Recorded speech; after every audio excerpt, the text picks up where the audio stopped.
ክርስቶስ ተንሥአ እሙታን በዐቢይ ኃይል ወሥልጣን አሰሮ ለሰይጣን አግዓዞ ለአዳም ሰላም እምይእዜሰ ኮነ። በሀገር ውስጥና ከሀገር ውጭ ያላችሁ ወንድሞች፣ እህቶች፣ እናቶች፣ አባቶች በመጀመሪያ በያላችሁበት የእግዚአብሔር ጸጋ ለእናንተ ይሁን። እነሆ በዛሬው ዕለት ይዤላችሁ የቀረብሁት ከትንሣኤ በኋላ ያሉ ዕለታት አሉ። ከሰኞ እስከ ዳግማይ ትንሣኤ ያሉ ዕለታትን እንመለከታለን። ራሳቸውን የቻለ ስያሜ ያላቸው። ስያሜው ማን ይባላል? ለምንስ እንደዚህ ተባለ? የሚለውን እናያለን። እግዚአብሔር አምላክ የልድያን ልቡና የከፈተ የሁላችንንም ልቡና ይክፈትልን። ሰኞ ማዕዶት ይባላል። ማዕዶት ማለት መሻገር ማለት ሲሆን በዚህ ወቅት ቤተ ክርስቲያን ነፍሳት በክርስቶስ ሞትና ትንሣኤ ከሞት ወደ ሕይወት፣ ከሐሳር ወደ ክብር፣ ከሲኦል ወደ ገነት መሻገራቸውን ፋሲካችን ክርስቶስም መሆኑን ኦርቶዶክስ ተዋሕዶ ቤተ ክርስቲያን ታስባለች። ቆሮንቶስ 5:7 ላይ ይመልከቱ። ሁለተኛው ቶማስ ይባላል። በዚህ ዕለት ቅዱስ ቶማስ በጦር የተወጋ ጎኑን፣ ችንካር የተቸነከረ እጁን እግሩን ካላየሁ አላምንም ማለቱን፣ ክርስቶስም ቶማስን ጣትህን ወደ እኔ አምጣና በጎኔ አግባው፣ ያመንህ እንጂ ያላመንህ አትሁን አለው። ቶማስም ጌታዬ አምላኬ ብሎ መለሰለት። ኢየሱስም ስለ አየኸኝ አምነሃል፣ ሳያዩ የሚያምኑ ብፁዓን ናቸው ተብሎ ተጽፏል። ዮሐንስ 20:27-29። ቶማስ የጌታን ፍቅር ተገንዝቦ ትንሣኤውን የማመኑ ነገር የሚታሰብበት ቀን ነው። እንዲሆን ስለተወሰነ ቤተ ክርስቲያን ዕለቱን ቶማስ ብላ ታስበዋለች። ሦስተኛ ረቡዕ አልዓዛር ይባላል።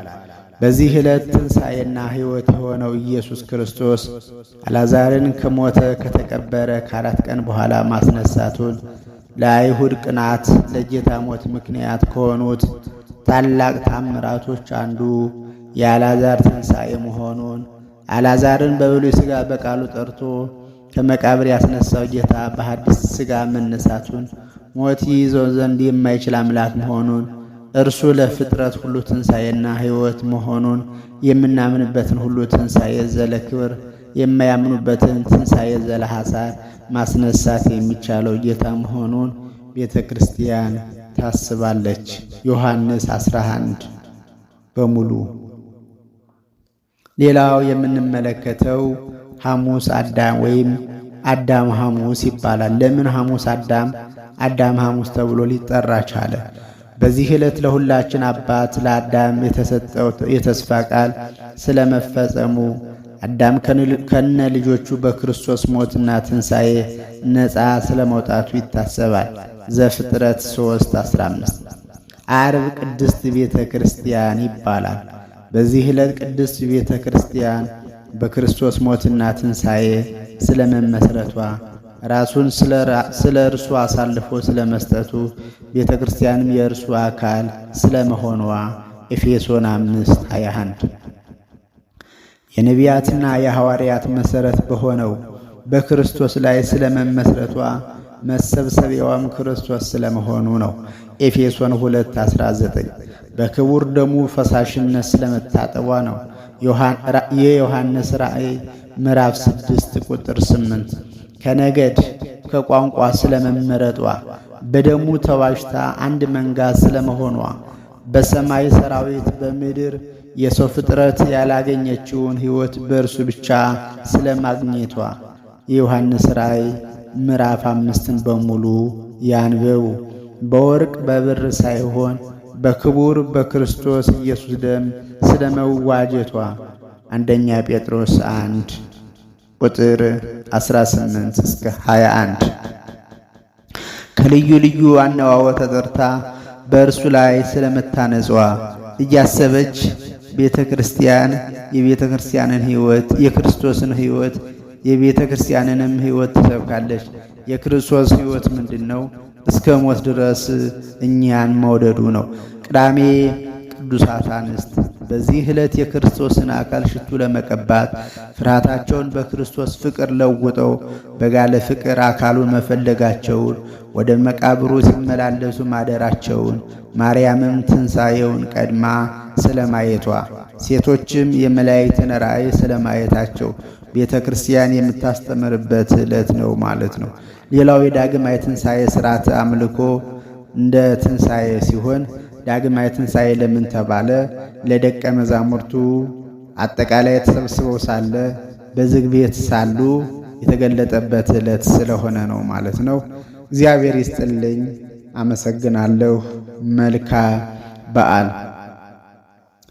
ክርስቶስ ተንሥአ እሙታን በዐቢይ ኃይል ወሥልጣን ክርስቶስ ተንሥአ እሙታን በዐቢይ ኃይል ወሥልጣን አሰሮ ለሰይጣን አጋዞ ለአዳም ሰላም ሰላም ሰላም እምይእዜሰ ይኩን ሰላም አሰሮ ለሰይጣን አጋዞ ለአዳም ሰላም ሰላም ሰላም